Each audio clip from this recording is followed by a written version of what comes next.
Mini London McCluskieganj प्रकृति की गोद में बसा ड्रीम डेस्टिनेशन आपका कर रहा है इंतजार।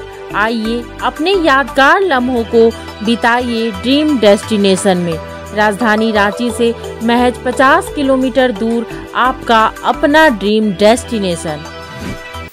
बीजेपी ने ईडी के अधिकारियों को हेमंत सरकार की ओर से टारगेट करने को लेकर अपनी आपत्ति जताई है।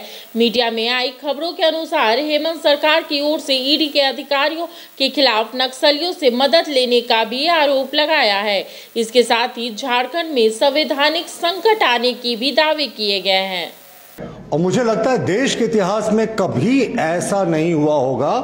मीडिया में जैसी खबरें आ रही हैं कि हजारों करोड़ के घोटाले का इन्वेस्टिगेशन झारखंड में कर रहे ईडी के अफसरों को नक्सलियों के द्वारा, गैंगस्टरों के द्वारा, महिला के द्वारा, एक महिला का भी नाम आ रहा है, टारगेट करवाया जा रहा है। और वो सिर्फ इसलिए कि जो स्टेट स्पॉन्सर्ड करप्शन इस प्रदेश में पिछले 4 वर्षों से चल रहा है, अब वो धीरे धीरे तक इसका पूरा जो सरगना है उस तक इस जांच की आंच पहुंच रही है। इस जांच को धीमे करने के लिए ईडी के अफसरों को फर्जी मामलों में फंसाने का एक बहुत ही बड़ा षड्यंत्र इस प्रदेश में चल रहा है। आप देखिए, हाल में तमाम मीडिया में ये खबरें आई कि एक बड़े दुर्दांत नक्सली, जो एक बड़े दुर्दांत नक्सली संगठन का प्रमुख है, उससे मदद मांगी गई।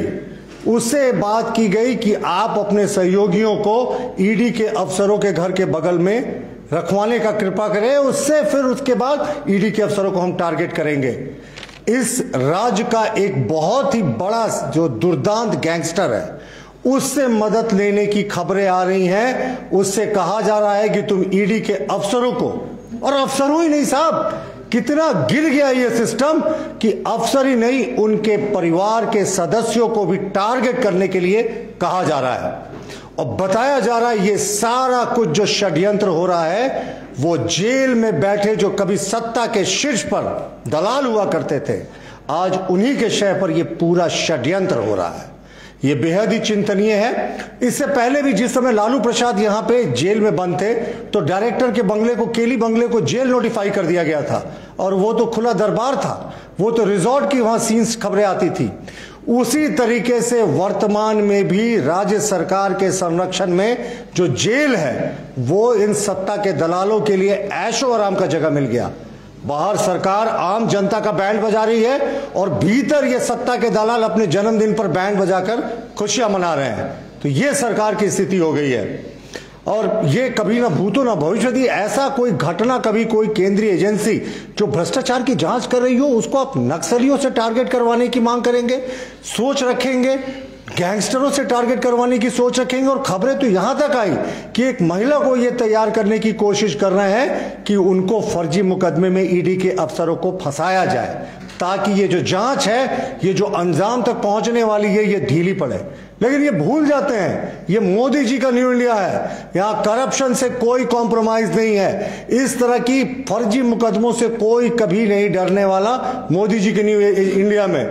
लेकिन ये कभी आज तक देश के इतिहास में नहीं हुआ कि जब करप्शन की जांच कर रहे एजेंसी के अफसरों को आप टारगेट बनवाएंगे, उनके ऊपर बड़ा हमला की साजिश रचेंगे, उनको एक महिला के द्वारा गलत आरोप लगवाने की आप सोच रखते होंगे। तो ये बहुत ही गंभीर और चिंतनीय मामला है। और हम मानते हैं कि जब ये पूरी संवैधानिक मशीनरी कोलैप्स कर जाती है, पूरा संवैधानिक ढांचा कोलैप्स कर जाता है, जब ऐसा प्रतीत होता है कि सरकार जेल के बाहर से नहीं, जेल के भीतर से चल रही है, तो ऐसी घटनाएं होती हैं। हम मानते हैं कि राज्य में पूरे तरीके से संवैधानिक मशीनरी कोलैप्स कर गई है। कई सीनियर अफसरों की चर्चाएं हो रही हैं कि वो जेल में बंद इन सत्ता के दलालों से रेगुलरली मिलते हैं, और जब उनका सीसीटीवी फुटेज जब्त किया जाता है, तो उस समय जिस दौरान वो मिलते हैं, वो सीसीटीवी फुटेज को नष्ट कर दिया जाता है। देखिए, ये बहुत ही गंभीर मामला है। भारतीय जनता पार्टी झारखंड प्रदेश इसको बहुत गंभीरता से लेती है। और एक और बहुत ही संगीन मामला आया कि जब जेल के बंद कैदियों ने इसकी शिकायतें जेलर के माध्यम से ईडी को करनी चाहिए कि किस तरीके से सत्ता के दलाल जो जेल में बंद हैं, वो अभी भी अपना साम्राज्य चला रहे हैं। तो जेल के अफसरों की मिलीभगत से उन पत्रों को दबा दिया गया।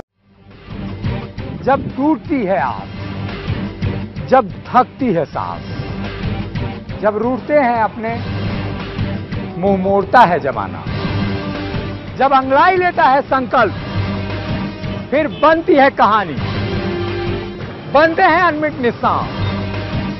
देखिए मेरे साथ संघर्ष की दास्तां।